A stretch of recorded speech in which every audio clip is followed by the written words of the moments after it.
మిద్దె తోటలో కూడా పెద్ద పెద్ద దానిమ్మకాయలండి. మార్కెట్లో ఎంత పెద్ద దానిమ్మకాయలు ఉంటాయో అంత పెద్దవన్నమాట. హాయ్ అండి, నేను Rama. Welcome back to our channel Tam thoughts. ఇదిగోనండి, అరటి చెట్టు అయితే గెల వేసింది. గెల అయితే చిన్నగానే ఉంది కానీ కాయలు అయితే బాగానే వచ్చాయండి, పెద్దగా ఉన్నాయన్నమాట. ఈ పెద్ద మొదలైతే అరటిది కాదండి, మునగ చెట్టు మొదలు. అది కూడా బాగా కాయలు కాసేది, కానీ ముదిరిపోయిందని చెప్పేసి అది మొదలు కొంత ఉంచేసి కట్ చేశారు. ఇప్పుడిప్పుడే ఇగురులు వస్తున్నాయి. ఈ అరటికెల కూడా పండిపోతుందండి, ఇంకా 20 రోజులు అలా టైం పడుతుంది అనుకుంటా. సపోటా మొక్క అండి, కుండీలోనే ఉంది. ఇది పాల సపోటా అండి.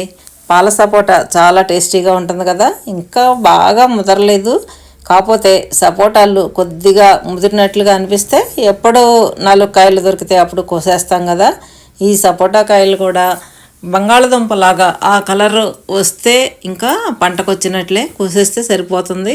ఈ సపోటాలు కొంచెం పెద్దవి ఉన్నాయి, బాగా చిన్నవి ఉన్నాయి, మొగ్గలు కూడా ఉన్నాయండి.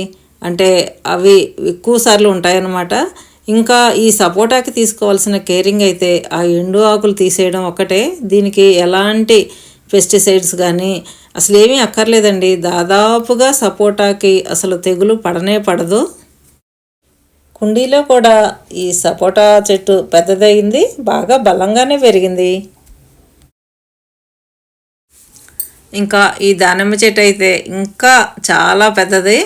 దీని వయసు 10 సంవత్సరాల పైనేనటండి. అయితే ఇదేమీ అంటు తెచ్చి వేసింది కాదంట.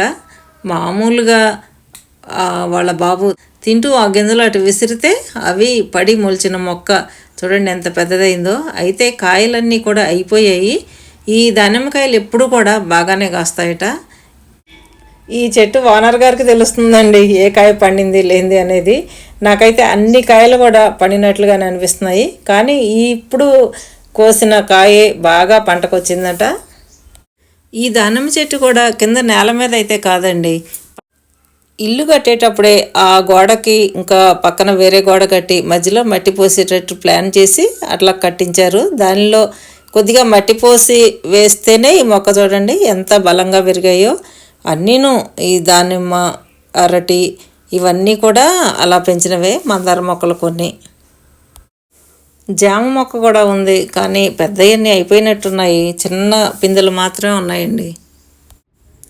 ఈ కుండీలో ఉన్న కాయలు మీకు ఏమనిపిస్తుందండి? నేనైతే నారింజ కాయలు అనుకోలేదు, బత్తాయిలు అనుకున్నాను. కాకపోతే ఇవి నారింజ కాయలంట. చూడండి పంటకు కూడా వచ్చాయి. మొక్క చిన్నదైనా కానీ బాగానే వచ్చాయండి కాయలు ఇవి కూడాను. అసలైతే అందరము కూడా మన ఇంట్లో పెంచుకోవాల్సిన మొక్క నారింజ మొక్కే. ఆ నారింజ పళ్ళు మార్కెట్లో కూడా దొరకవు కదా అన్నిసార్లును. ఈ నారింజ పండు హెల్త్కి చాలా మంచిదటండి, ఎస్పెషల్లీ డయాబెటిక్స్కి. కాయలైతే అయిపోయాయి, కానీ రేగు చెట్టు కూడా ఉందండి ఇక్కడ ఈ టెర్రస్ గార్డెన్లో. బొప్పాయి మొక్క కూడా ఉంది, కానీ ఇంకా కాపుకు వచ్చినట్టు లేదనుకుంటానండి, చాలా చిన్నది. ఉసిరి, మామిడి అన్నీ ఉన్నాయి. కొన్ని అయితే నేను మిస్ చేశాను అన్నమాట వీడియోలో. ఎలా ఉందండి మా అన్నయ్య గారి టెర్రస్ గార్డెన్? మీకు నచ్చితే లైక్ చేయండి, షేర్ చేయండి, సబ్స్క్రైబ్ చేసుకోండి మన ఛానల్ని మీరు ఇంతవరకు సబ్స్క్రైబ్ చేసుకున్నట్లయితే. ఈ వీడియో మీకు నచ్చింది లేనిది కామెంట్ చేయండి. ఈ వీడియో లాస్ట్ వరకు చూసినందుకు థ్యాంక్ యూ. నెక్స్ట్ ఇంకో మంచి వీడియోతో మీ ముందు ఉంటాను. అంతవరకు కూడా బాయ్.